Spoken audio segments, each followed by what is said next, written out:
Captain விஜயகாந்துடைய நினைவிடம் இருக்கு பார்த்தீங்களா? அந்த நினைவிடத்துக்கு உலக சாதனையாரா விருது கொடுக்குறாங்க. என்னடா இது உலக சாதனை விருதா அப்படின்னா, இதுவரைக்கும் எந்த ஒரு தலைவருக்கு நினைவிடத்திற்கு உலக சாதனை விருது கொடுக்கலங்க.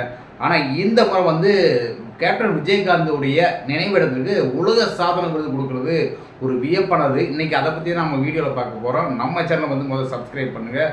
அப்போ தான் இது மாதிரி வீடியோக்களை நம்ம தொடர்ந்து உங்களுக்கு கொடுத்துக்கிட்டே இருக்க முடியும். அதேமாதிரி நம்ம வீடியோவை லைக் பண்ணுங்கள், ஷேர் பண்ணுங்கள். உங்கள் சொல்ல வேண்டிய கருத்தை கீழே கமெண்ட் பாக்ஸ் இருக்குது, கமெண்ட் சொல்லிடுங்க.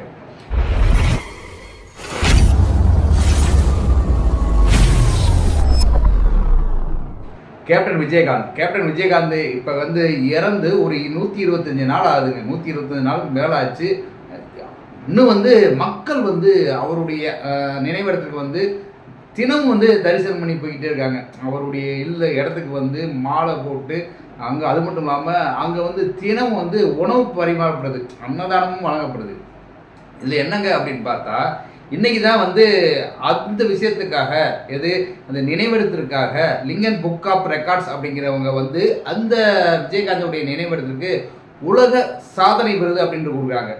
அவங்க சொல்கிற காரணம் அப்படின்னு பார்த்தோம்னாக்க, இது வரைக்கும் உலகத்திலே நினைவிடத்திற்கு அப்படின்னு சொல்லிமாக்க இந்த நினைவிடத்தில் மட்டும்தான் அன்னதானம் சொல்லி உணவு பரிமாறப்படுது.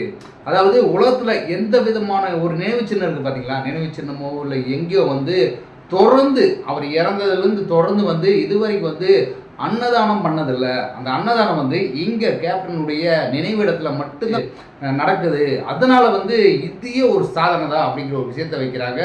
அது மட்டும் இல்லாமல் இதுவரைக்கும் விஜயகாந்த் இறந்து அவருடைய நினைவிடம் அமைக்கப்பட்டு 125 நாளில் 25 லட்சம் மக்கள் அந்த இடத்துல அஞ்சலி செலுத்திட்டு போயிருக்காங்களா. நம்மளே பார்ப்போம். இது வரைக்கும் விஜயகாந்த் நினைவிடத்தில் பார்த்தோம்னாக்க தினமும் ஆயிரக்கணக்கான பேர் அந்த இடத்துல போய்க்கிருக்காங்க. ஒரே கூட்டமாக இருக்கு. தமிழகத்திலே இது வரைக்கும் எத்தனையோ கட்சி தலைவர்கள், அரசியல் தலைவர்கள், பெரிய பெரிய ஆளுகள்லாம் இருக்காங்க. நான் தான் பெரிய ஆள், இந்த தமிழகத்தவே உருவாக்குறதே நான் தான் அப்படி சொல்ல பல கட்சிக்காரங்க இருக்காங்க. அவங்களாம் இறந்து இதுவரைக்கும் அவங்களுடைய நினைவிடத்துக்கு இந்தளவு மக்கள் போனாங்களா, இந்தளவு மக்கள் போய் அந்த இடத்துல அஞ்சலி செலுத்துகிறாங்களா அப்படிங்கிறதே ஒரு வியப்பானது. இங்கே பெண்ணா கடற்கரைலாம் நிறையா தலைவர்களுடைய நினைவிடம் இருக்குது. அத்தனை நினைவிடத்திற்கு பல பேர் சுற்றுலாவாக போவாங்க. சென்னைக்கு சுற்றுலா வரவங்க ஃபுல்லாக போய் அந்த நினைவிடத்தை போய் பார்த்துட்டு போவாங்க. ஆனால் இங்கே விஜயகாந்துடைய நினைவிடத்துக்கு அப்படின்னு பார்த்தா அவருடைய அஞ்சலி செலுத்துறதுக்காக போகிறாங்க.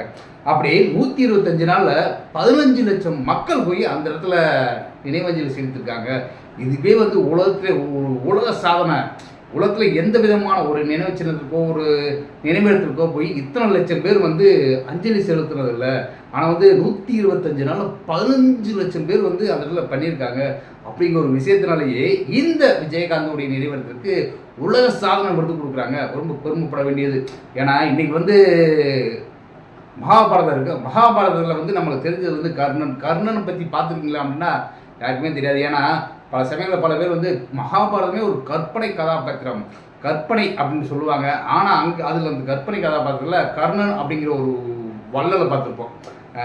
தன்னுடைய கேட்டு வந்தால் எதாக இருந்தாலும் கொடுக்குற அந்த கர்ணனை நீங்கள் பார்த்துருக்கீங்களாண்டா, பார்த்துருக்க முடியாது. ஏன்னா மகாபாரத கதையில் மட்டும் நம்ம அந்த கர்ணனுடைய கேரக்டரும் சரி, அதோடைய பாத்திரத்தையும் சரி படித்து தான் தெரிஞ்சிருப்போம். ஆனால் நம்மளோட இந்த நூற்றாண்டில் வாழ்ந்த கர்ணன் அப்படின்னா அது விஜயகாந்த் தான் இருக்கும். அப்படி விஜயகாந்த் நம்மளை கூட வாழ்ந்து இன்னைக்கு அவர் மறைந்தாலும் அவருக்கு இந்த அளவுக்கு மக்களுடைய ஆதரவு இன்னும் இருக்கிற விஷயம் அப்படின்னா அவர் விட்டு சென்ற அந்த தானம் தர்மம் இருக்குது பார்த்தீங்களா. அந்த தான தர்மத்தினால தான் இன்னைக்கு அவர் இறந்தாலும் மக்கள் இடத்துல வாழ்ந்துக்கிட்டு இருக்காரு. இன்னைக்கு மட்டும் இல்லைங்க, இன்னும் வாழ்ந்து கொண்டே இருப்பார் அப்படின்னோட சொல்லலாம். அதனால தான் இன்னைக்கு லிங்கன் புக் ஆஃப் ரெக்கார்ட்ஸ் அப்படிங்கிறவங்க உலக சாதனை விருது விஜயகாந்த் தராங்க. ஏற்கனவே விஜயகாந்துக்கு 2001 சிறந்த குடிமகன் அப்படிங்கிற விருதும் கொடுத்துருக்காங்க. நிறைய விருதுகள் வாங்கியிருக்காரு. இப்போ பத்மபூஷன் விருது மத்திய அரசு அறிவிச்சிருக்கு.